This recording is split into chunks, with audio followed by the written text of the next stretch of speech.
Good morning বন্ধুরা, কেমন আছো সবাই? নিশ্চয়ই সবাই ভালো আছো। আমি আজ দুদিন পরে ঠিক সময় পেলাম এডিট করতে, তারপরে ব্লগটা আজকে দিলাম। তো সবাইকে অনেক অনেক ভালোবাসা, অনেক অনেক আন্তরিক শুভেচ্ছা জানিয়ে আজকের ব্লগটা শুরু করলাম। সদাপ্রভুকে অনেক অনেক ধন্যবাদ দিয়ে সকাল সকাল সবাই ঘুম থেকে উঠে পড়েছি তাড়াতাড়ি করে। মামাকে প্রথম কথা স্কুলে নিয়ে যেতে হবে, তারপরে আমার আরও অনেক কাজ রয়েছে। সকালবেলায় ঘুম থেকে উঠে বক বক একজনে শুরু হয়ে যায়, এটা ওটা সেটা উত্তর দিতে দিতে আমার দিন শেষ। তো গুড মর্নিং, তাড়াতাড়ি করছি সব। মামা স্কুলও আছে। মামা দুষ্টু করো না, বই খাতাগুলো আরে করো না, আমি সুন্দর করে গুছিয়ে রেখেছি সব। চলো আমি বাকি কাজগুলো ঝটঝট করে করে নিই। এবারে বিছানাটা তুলে নিচ্ছি সব।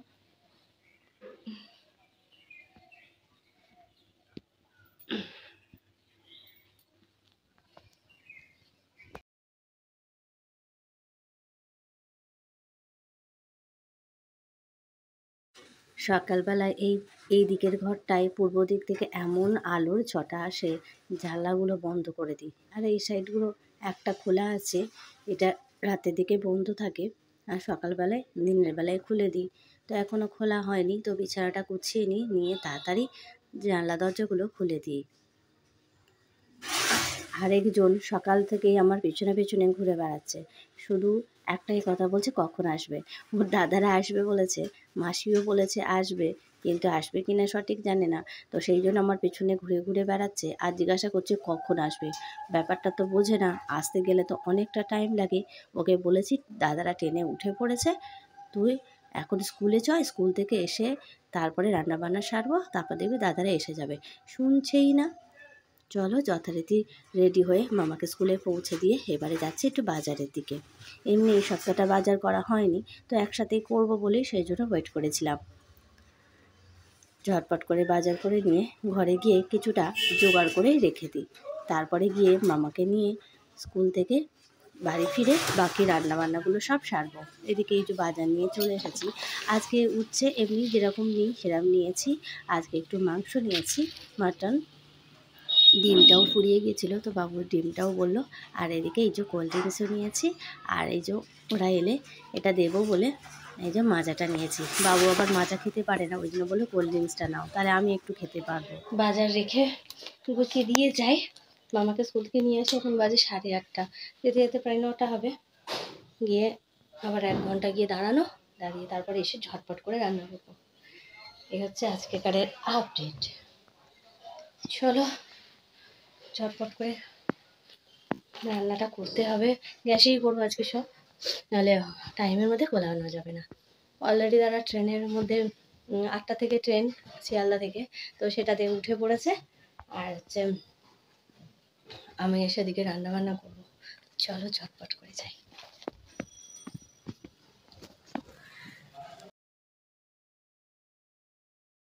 ছাতাটা নিলাম, বাবু বললো আমি চলে যাব, তো সেই কারণে ছাতাটা নিলাম। মামাকে নিয়ে আমি টোটোয় করে চলে আসবো। সেই জন্য ছাতাটা এতটাই রোদের তার না, মানে ছাতা না হলে হয় না। আর ছাতাটা নিয়েছি, 2টো ছাতা নিলে হয়। যদি হেঁটে হেঁটে আসতাম তাহলে নয় 2টো ছাতা নিতাম, শুধু একটুখানির জন্য ছাতাটা নেওয়া। ওই গিয়ে দাঁড়িয়ে থাকবো, আর হচ্ছে ওই মামা আসার সময় নেবে, ও স্কুলে আমাকে নামিয়ে দেবে, দিয়ে ও ওর কাজে চলে যাবে, নাহলে অনেকটাই দেরি হয়ে যায়। বেশিরভাগ দিনই ও তাই করছে। আর আমি টোটোয় করে চলে আসছি মামাকে স্কুল থেকে নিয়ে। আমাদেরকে পৌঁছে দিলে একটু সুবিধা হয়, কিন্তু ওরও তো সুবিধাটা দেখতে হবে। বাড়ি চলে এসেছে, এই যে মাটন একদম ধুয়ে পরিষ্কার করে নিয়েছি, নিয়ে এটা এখন রাখবো। রেখে বাকি আনাজগুলো যেগুলো মানে রান্না করব সেরকম কিছু করতে, এই যে ঢ্যাঁড়স ভেজেছি, মোটামুটি রান্না শুরু করে দিয়েছি। ঢ্যাঁড়স ভাজা করেছি, এদিকে হচ্ছে শাক ভেজেছি, আর হচ্ছে এদিকে মাটনটা কষাচ্ছি। আর এতে প্রেশার কুকারের মধ্যে তারপর লাস্টে চাটনিটা বসাবো। সেটা দেখা যাক টাইমের মধ্যে যদি হয়। ওরা অলরেডি চলে এসেছে কাটোয়ায়, বা টোটো উঠে পড়েছে, সেজন্য আমি একটু তাড়াহুড়ো করছি। এত ব্যস্ততার মধ্যে আর ক্যামেরা অন করতে পারিনি। ওরা এসে খাওয়া দাওয়া করেছে। যাচ্ছি, ছেলে দুটো রইল, খেয়াল রাখবেন। আচ্ছা ঠিক আছে, খেয়াল রাখবেন।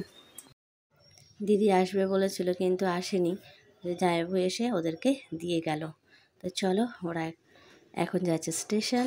তো বাবু ওকে পৌঁছে দেবে জামাইবাবুকে স্টেশনে, যেন বাড়ি চলে যাবে, কারণ কালকে আবার ডিউটি রয়েছে। সেই জন্য একটা দিন ছুটি পেয়েছিল, তো সেইটাই ওকে পৌঁছে দেওয়ার জন্য ছুটি নিয়েছিল। আমি একটু ছাদে এলাম, সকাল থেকে ঠিক মতন আসা হয়নি। আমার সুন্দরীগুলোদের একটু না দেখলে হয় না। আজকে দেখছি আবার সাদা সুন্দরী ফুটেছে, হলুদ আর গোলাপিটা হচ্ছিল, হালকা গোলাপিও ছিল। এদিকে আমার স্থলপদ্মটার কুঁড়িটা বেশ বড় হয়ে গেছে, এখন এক্সাইটেড হয়ে আছে ওটা কী কালারের হবে। মানে স্টার্টিংয়ে মানে সাদাই হয়, তারপরে মনে হয় সূর্যের আলো এতে দিনের এতে হচ্ছে মানে একটু গোলাপি গোলাপি হয়ে যায়। যাই হোক, দেখার জন্য খুব মানে এক্সাইটেড হয়ে আছে আমার ফুলটা কেমন হবে। কদিন আগে বৃষ্টি হয়েছিল, সেই জলগুলো পুরো এইগুলো পাওয়া যায় না, তো জলগুলো একটু ঝারিয়ে দিচ্ছি। আর সূর্যের আলোতে না জলগুলো গরম হয়ে গাছের গোড়াটায় কেমন একটা হয়ে যাচ্ছে, তো সেই জন্য একটু জলটা ঝারিয়ে দিলাম। আর এদিকটায় আমার সবজি বাগান, আমার আর বাজার করতে লাগবে না। আমার এই সবজি বাগানে সুন্দর করে উচ্ছে গাছটা হয়েছে, আমি নিয়ে এসেছিলাম দানা। এবারে অন্য সময় এমনি থেকে হয় না, এই দিকে উচ্ছে গাছটা আপনি থেকে হয়েছে, আর এইটা দানা নিয়ে এসেছিলাম, বেশ ফুলও হয়ে গেছে। আর এদিকটায় আমার হয়েছে দেখো বরবটি। বরবটি গাছটা ইচ্ছা হলো তখন দোকানদার বলছে এইটা নাও ওটা নাও, তো আমি দাও বলে বরবটি গাছটা নিয়েছিলাম। বেশ অনেকগুলো হয়েছে, অনেকটা জায়গা থাকলে বেশ অনেকগুলো গাছ হলে মোটামুটি একটা তরকারি হওয়ার মতো পদ হতো, কিন্তু এই অল্প মতন তো অল্প অনেক অনেক হয়েছে, তো সেইগুলোই দেখছিলাম। এই দেখো এখানেও বেশ বড় বড় কটা হয়েছে, তো ওটা তুলে নেব। আগে একটুখানি জল টলগুলো দিয়ে নিয়ে তারপরে লাস্টে তুলব। তো আজকের ব্লগটা আমি এইভাবেই এখানেই শেষ করে দেবো। এখনও কিছুটা পার্ট রয়েছে। এদিকে দেখো কচু গাছে সেই লতি নিয়ে এসেছিলাম, সেটা মানে গাছ লাগানোর জন্য বসিয়েছিলাম, দিয়ে ফেলে দিয়েছিলাম, তো সেখান থেকে গাছগুলো হয়েছে। তো এখানে লাউ গাছও না কুমড়ো গাছও হয়েছে, তো যেটা ফেলে দিই সেটা থেকেই হয়।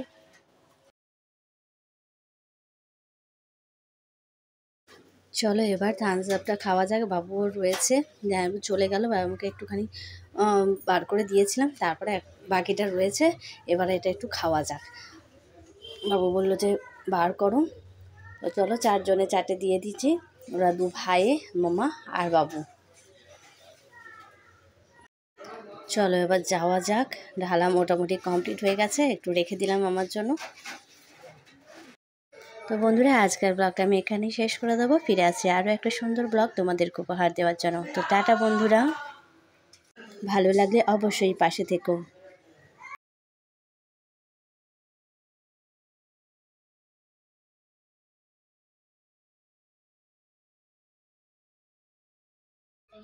বাবা কত বড় বড় বরবটি হয়েছে, বাবু আর বাজার করতে হবে না তোমাকে।